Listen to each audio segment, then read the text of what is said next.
Amy is an interesting character to talk about.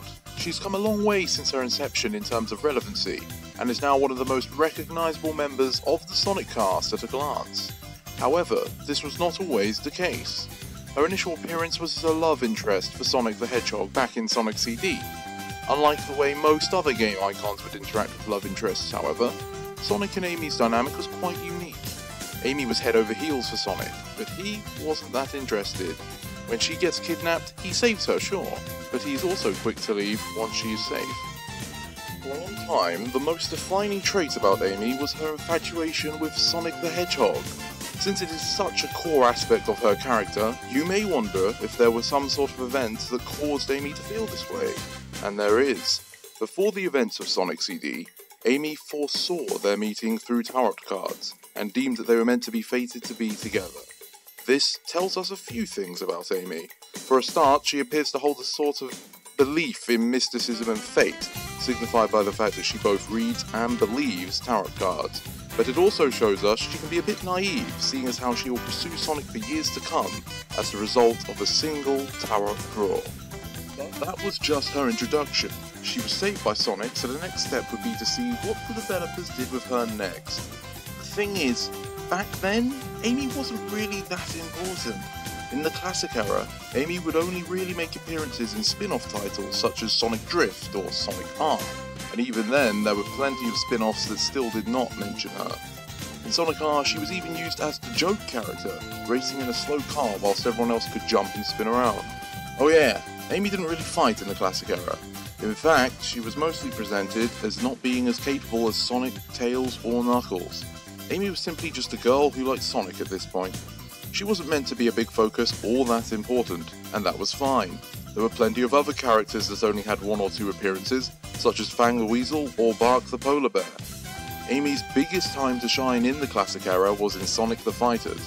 In this game, she was one of the possible combatants to be sent into space and defeat Dr. Eggman.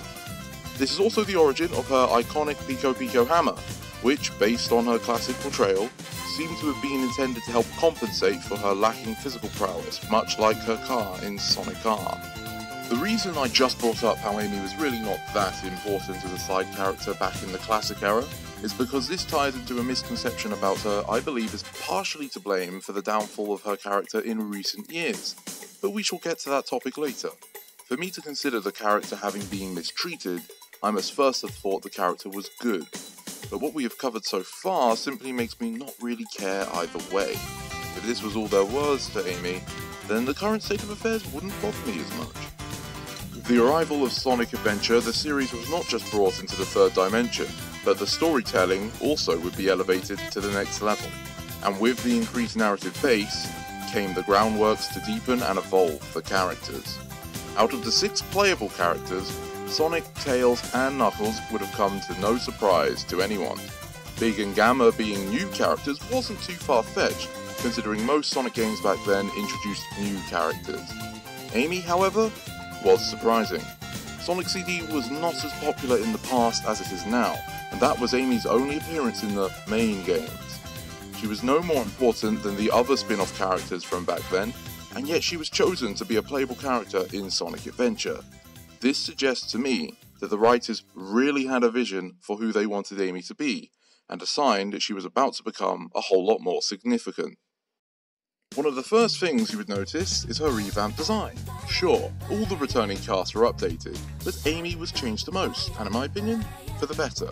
They managed to make what was once a rather stereotypical looking pink Sonic, and gave her an immediately recognisable design and silhouette, differentiating herself from Sonic while standing out on her own. Amy has also kept her Pico Pico hammer, which has become a staple of Amy ever since. But enough about appearances. The biggest change comes from the development of her character. The Amy we're introduced to in Adventure lives a rather ordinary life within Station Square, but she longs for the thrill of adventure she experienced during the events of Sonic CD. Something I think is important to note is how throughout Sonic Adventure, Amy doesn't really harp on that much about Sonic. Sure, she is clearly infatuated with him, but she doesn't come off as a stalker or harasser. Amy behaves as if the two of them are already in a relationship, and Sonic just goes along with it. So there is not really ever a need for conflict, besides him running away from time to time. During the course of the game, Amy comes into contact with a small bird and decides to take on the task of protecting it from Eggman's robot. The act of guarding the bird is a selfless deed in its own right, but Amy goes on to ask Sonic to become his bodyguard, and then later shields it from E-102 Gamma, knowing it would likely get her in trouble. Speaking of Gamma, Amy is able to put aside her distrust of Eggman to empathise with the robot, and this plays a prominent part in encouraging Gamma to betray Eggman. The common theme these events share is Amy's large capacity for empathy, that without would have meant Gamma would have been destroyed before he could have set the other birds free, and Eggman would have retrieved a Chaos Emerald far sooner than in the actual game. That said, Amy is not shown to be perfect. Knowing full well that a robot is hunting the bird down, Amy still chooses to enter a theme park because look, it says cute couples can get in free! And she is with Sonic. This, combined with the way she idealised her kidnapping in the past, suggests Amy can be a little childish or naive, much like how she behaved in Sonic CD. Overall, it's safe to say Amy is presented as a caring person who likes to see the best in others, and perhaps sees a grander relationship to share with Sonic despite the reality of that situation, whilst acting a bit childish at times. Sonic Adventure 2 is usually a treasure trove of character development. However, unlike the main trio, Amy was dropped from the playable roster. As a result of this, her involvement with the plot has been scaled back a bit. In this game, we learn that Amy had somehow snuck onto the military's high-security prison island in order to rescue Sonic from his imprisonment. A rather impressive feat, if somewhat an unexplained one. Once she reaches Sonic, she jokingly asks him to marry her if she lets him out. I say jokingly because she doesn't push the advantage she clearly has as his rescuer, and it just seems really left field for her to believe Sonic would ever actually say yes to that. Aside from rescuing Sonic, Amy spends the majority of the game following the heroes and being made to look foolish for the sake of comedy. It is not until the final story where Amy contributes to the main plot, when she pleads for Shadow to help to save the world. Shadow, we need you! Please help us! It's all going according to plan. There's no reason for me to help them. Besides, there's no way to save anyone. There has to be! I know that people fight over the most trivial things. Some people may be selfish, like the professor said. But they're basically good if they try their best and never give up on their wishes. They always have a reason to be happy. That's why you should help them out. Saving them is a good thing. Shadow, I beg you, please do it for them. Give them a chance. Through this interaction, we see another example of Amy's ability to empathise with others, to the extent to where it's fair to say she always tries to see the best in others despite what they may have done. Beyond this, there was not a huge amount of development for Amy in SA2. In fact, you could argue her character regressed slightly from SA1, because in her story's ending of that game, she states she will make Sonic respect her, but in Adventure 2, she mostly just tags along with the team, though you could argue that is simply the result of not being a playable character, and rescuing someone from prison is a pretty good method of earning their respect. The release of Sonic Advance is the first instance of a trend that would change over the course of the franchise. That trend being Amy becoming a member of the main cast, which consisted of Sonic, Tails, and Knuckles. It makes sense in the context of Advance 1. The numbered classic games each introduced a new playable character, and the Advance series was a spiritual successor to those games. Considering Amy was present in the classic era, you can see why they would have chosen her above Big or Rouge to be a part of the handheld adventure. I brought focus to the idea of a trend for a reason though. In Advance 2 and 3, with the introduction of Cream the Rabbit, the main group would be Sonic, Tails, Knuckles, Amy, and Cream, with that group also being commonly divided into the classic trio and then a duo of Amy and Cream. This portrayal was quite prominent in the mid to late 2000s thanks to the show Sonic X, but also the games themselves, such as in Sonic Battle and Sonic Rush. Sonic Heroes is where the friendship between Amy, Cream, and Big was first truly consolidated, seeing that Amy was technically absent from the plot of Cream's debut title. It is also the first time we see a notable shift in the portrayal of Amy's character. In Heroes, Amy is a lot more forward about her passion for Sonic, Not only is it her main motivator for the game, but she also attempts to aggressively beat him into submission for marriage. That's a pretty radical U-turn from how she only jokingly asked Sonic in SA2, back when she actually held an advantage over him. We also don't really see any examples of Amy's empathy in Heroes. In fact, it kind of feels like she's using Dream and Big to further her own goal. I know that's not what the developers were going for, but she displays a one-track mind for Sonic the entire game, and in the end, ditches her team immediately to chase him. Amy would further lose aspects of her adventure characterization in the story of Sonic Battle. Her stalk vibes from Heroes were cranked up in this one, believing that Sonic trying to help the robot Emerald was a sign of him preparing to raise children, and thus becoming very overprotective. The creepiest aspect of her character in this game is a sort of side plot, where she feels like she needs to keep losing weight. It's set up as a fitness thing, but it comes off more as a mental health issue since she ends up hallucinating through exhaustion at one point in the game. Needless to say, that portrayal of Amy was rather out there. In Sonic X, Amy is sort of a mix between her behaviour in Sonic Adventure 2 and Heroes. She is shown to care for others and can emphasise quite well, taking part in normal activities and not always following Sonic, but she can also act quite bratty, and is definitely more upfront about how she feels towards Sonic, usually resulting in her shouting or threatening him. This rendition of Amy was the most well known, and it did garner her some distaste from fans who felt she was either creepy or annoying. For me personally, I feel like she was fine in the adventure games, and Heroes wasn't too far off, but perhaps could have been executed better. Amy would remain pretty consistent with her Sonic X appearance for a while, with titles such as Sonic Riders having her in both story and playable in gameplay. Her most notable playable experience would be Sonic 2006. In this title, Amy demonstrated her empathy as well as seeing the best in others through her interactions with Princess Elise and Silver the Hedgehog, ultimately feeling a lot closer to her adventure portrayals. However, there is one line in particular that Amy is associated with in this game, being, "If I had to choose between the world and Sonic, I would choose Sonic." This line comes off much like the creepy stalker version of Amy, and considering that at the time that was the more prominent depiction of her, it undermined any other good parts to Amy in the eyes of the player base. After the washout of Sonic 2006's public reception, many characters were either cut from the series or had their roles drastically reduced. Amy would not be playable in a mainline game again, but she did appear in the stories. Her depiction in this time period was a continuation of her traits in 2006, minus the Sonic Over the World tour, which served well enough, although she most definitely felt like a side character by this time, and a minor one at that. With Amy post 06 finding a comfortable place amongst the rest of the cast, I wouldn't really say that Sega had went wrong with her, had that been where she remained. Obviously, this is not the case, and it all started with her appearance in Sonic 3 Riders. The Amy we are greeted with here is snappy, aggressive, short-tempered, and frankly, unnecessarily cruel to others. Practically nothing about her is reminiscent of her past experiences, besides one trait, being in love with Sonic.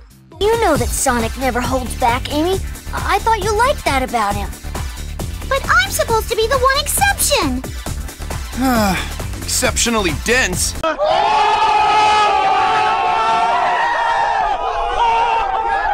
Much like in Heroes or Sonic Battle, Amy's one true concern in life seems to be Sonic the Hedgehog.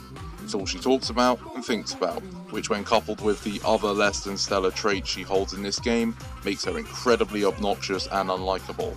She comes off as if someone who didn't really know the character, just looked up her most well-known trait, being an obsessed lover over Sonic, and then just doubled down on it. Unfortunately, this was a sign of things to come. With Sonic Generations, similarly to the rest of the supporting cast, Amy was really only present to celebrate Sonic's anniversary. As such, she has an incredibly small part to play, but it was enough to see a distinct change in behaviour. Amy, like the rest, has her character boiled down into a one-note version of what it once was. Free Riders already did this, but in Generations there are even less aspects to her character. When modern Sonic saves Amy, she reveals she was worried she may have never been able to flirt with him again, as if that was the most important thing on her mind when her life may have been over. You saved me, Sonic. I was afraid I'd never be able to flirt with you again. At the actual celebration party, Amy sings Sonic's praises while smashing Knuckles into a tree, knocking him out. Ignoring how pathetic that was on Knuckles' behalf, it is also far from what you may have expected from Amy pre-Sonic Heroes. That said, maybe Amy just doesn't really care for Knuckles. As I have said before, Amy wasn't really a part of the main trio, but more of an honorary fourth member. We see her interact favourably towards Sonic and Tails, but only really responds to Knuckles with neutrality, or in some instances, such as SA2, a pinch of hostility. From Amy's perspective, and I would imagine Knuckles' as well, they are allies and acquaintances through Sonic and Tails, but not necessarily friends. Anyway, that was just a bit of food for thought. The main point I'm making here is that in Generations, Amy is quite literally an annoying Sonic-obsessed cheerleader. The game itself is backing me up here, with a scene in the party where Sonic is holding back Amy as she attempts to get close in a manner that clearly expresses disinterest. Amy's future appearances don't fare much better. In Sonic Lost World, Amy is only present to show us what state the world is in. Through these brief glimpses, we see that Amy still doesn't care about Knuckles, ignoring him as he's paraded away by tiny animals for a sacrificial ritual. All she really does is nag Sonic to do his job, and say a really awkward line that just doesn't sound like something Amy would say to me. It's too late for us, Sonic. Save the world and kick some butt for all of us. Something I definitely must focus on is how Amy is treated in Sonic Boom Rise of Lyric. Let's start off with design. So we have the classic Amy, which is basically a pink Sonic.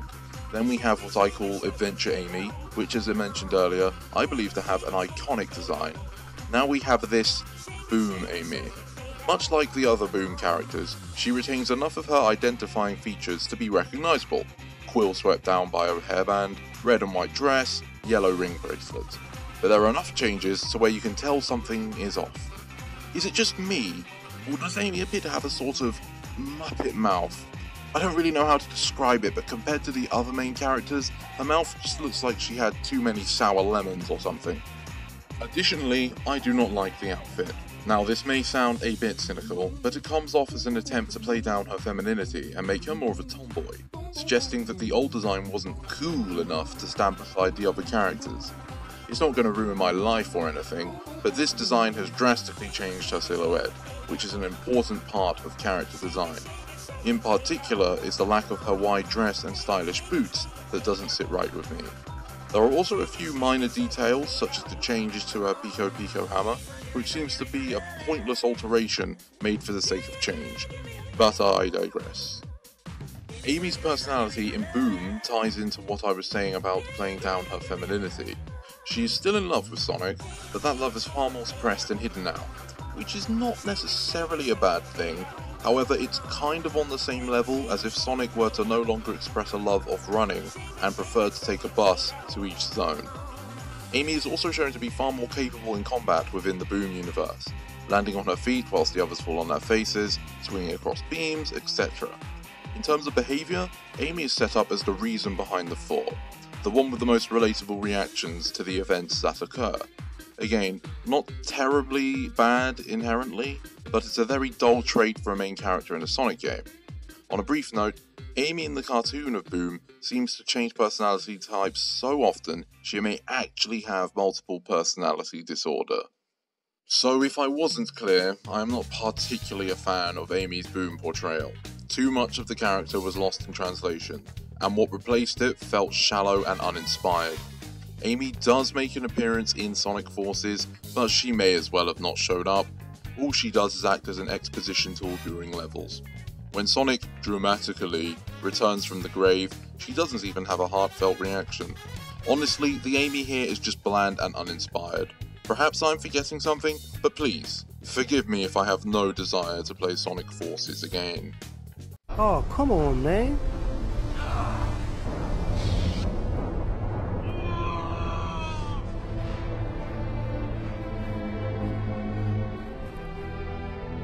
You were the chosen one! Team Sonic Racing is the most recent interpretation of Amy at the point of recording. I have not, and likely never will, finish the game's story mode, but from what I could gather through dialogue, I would say that this Amy is most like her Boom appearance. Pretty generic, gets along with the cast, and doesn't say anything that would cause long-lasting disagreement. The tendency for games after Generations to shoehorn Amy in alongside Sonic, Tails, and Knuckles is what I meant when I said before that there seems to be a misconception about Amy's role traditionally. The only time I would say that she was part of a main four was Advanced 1, but as soon as Cream was created, she became part of the main 5, of which the Sonic trio were more important. I don't have a problem with the developers wanting to promote Amy's status, but combined with the personality shift, the recent attempts feel like they were made without a proper understanding of the character. Sure, some found Amy's old behaviour annoying, even I did too sometimes, but in real life, there will be people you meet and may even be friends with who can still be annoying. Now, Amy is really a nothing character, with no real defining trait moulded into whatever the current situation needs her to be, rather than her interacting with events in her own unique way informed by her characterization. That is where Sonic went wrong with Amy Rose. Well, that was certainly a more extensive dive into the character than I originally had thought. I hope you found it interesting. Thank you for reaching the end of my video. Please feel free to share your own thoughts in the comments below. And if you feel like it would be of some value, please share this video amongst your friends. It really does help. Anyway, with all that said, I best get to work on the next video. So have a nice day, and I hope to see you next time. I just feel so